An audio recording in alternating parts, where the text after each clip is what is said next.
صلوات صلوات صلوات صلوات صلوات صلوات صلوات صلوات صلوات.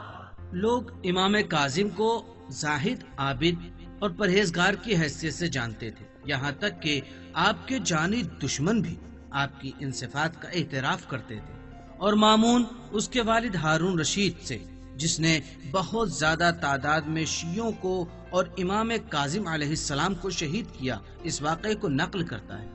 کیا تمہیں پتا ہے کہ شیعہ مذہب میں نے کس سے سیکھا ہے؟ ہمیں نہیں معلوم۔ ہارون الرشید نے مجھے مذہب شیعہ سے آشنا کرایا۔ کس طرح سے ہارون نے آپ کو شیعت سکھائی جبکہ وہ خود شیعوں کو قتل کرتا ہے؟ میں جب ہارون کے ساتھ حج کرنے مدینہ پہنچا تو ہارون نے حکم دیا کہ جو مجھ سے ملنا چاہتا ہے پہلے اپنا تعارف کرائے اور پھر میری اجازت کے بعد میرے دربار میں آئے۔ تو جو بھی دربار میں آتا تھا اپنا تعارف کراتا تھا اور ہارون اس کی حیثیت کے مطابق اسے عطا کرتا تھا۔ کہ اچانک دربار کے نگہبان نے ہارون کو یہ اطلاع دی۔ موسیٰ بن جعفر نام کا ایک شخص دربار میں آنا چاہتا ہے یا امیر۔ ہارون نے فوراً جواب دیا، انہیں اپنی سواری کے ساتھ میرے تخت کے پاس لے آؤ۔ جب امام کاظم نے ہارون کو دیکھا تو چاہا کہ وہ سواری سے نیچے اتر آئیں۔ ہارون نے کہا، نہیں نہیں، میں آپ کو یہاں نہیں اترنے دوں گا، آپ اگر اتریں گے تو میرے تخت کے قریب۔ پھر ہارون نے آپ کو نہایت احترام کے ساتھ اپنے قریب بٹھایا اور آپ کے حضور میں بڑی انکساری کی حالت میں اپنے سوالوں کا جواب دریافت کرنے لگا، اور جب امام جانے لگے تو وہ بہت عزت و احترام کے ساتھ کھڑا ہوا اور امام کے چہرے مبارک کا بوسہ لیا اور کچھ مال امام کی خدمت میں پیش کیا، اور ہمیں یہ حکم دیا کہ ہم ان کے گھر پہنچنے تک احتراماً ان کے ساتھ رہیں، اور ہم نے بھی وہی کیا جو مامون نے حکم دیا تھا۔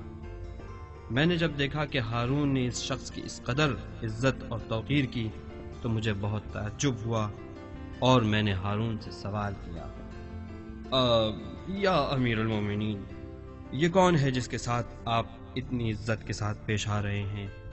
اور آپ نے انہیں اپنے نزدیک بٹھایا اور آپ نے یہ حکم دیا کہ احتراماً ہم ان کی منزل تک ان کے ساتھ جائیں۔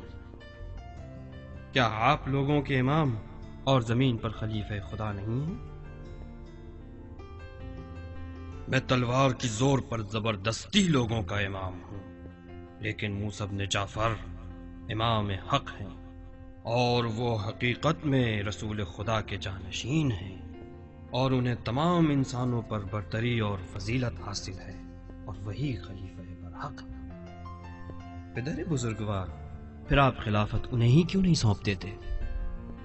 میرے لاڈلے بیٹے، خدا کی قسم جان لو، اگر خلافت اور حکومت کے معاملے میں میری مخالفت کی تو تمہاری گردن کو بھی اڑا دوں گا۔ پھر آپ نے ان کا اتنا احترام کیوں کیا جبکہ آپ نے انہیں سب سے کم مال عطا کیا، یہاں تک کہ آپ نے دربار میں عام افراد کو بھی اس سے کہیں زیادہ عطا کیا ہے؟ خاموش! ان کا محتاج رہنا ان کے غنی ہونے سے بہتر ہے، کیونکہ اگر اہل بیت کے ہاتھ مال تک پہنچ جائیں اور ان کے ہاتھ کھل جائیں تو پھر دوسرے ہی دن 100,000 شمشیروں کے ساتھ وہ ہمارے مقابلے میں کھڑے ہو جائیں گے۔ اس طرح ہارون نے ان حقائق کو جو ابھی تک مامون اور دوسروں سے چھپے ہوئے تھے اسے سب کے سامنے ظاہر کیا۔ یہ ائمہ اطہار رسول خدا واقعی جانشین ہیں اور اس زمین پر سب سے بہترین ہیں، لیکن افسوس کہ حکومت اور خلافت حق اور ناحق کو نہیں پہچانتی، اور جیسے بھی ہو سکا خلافت کو اس کے اصلی حقدار سے چھین لیتی ہے۔ صلوات صلوات صلوات صلوات صلوات صلوات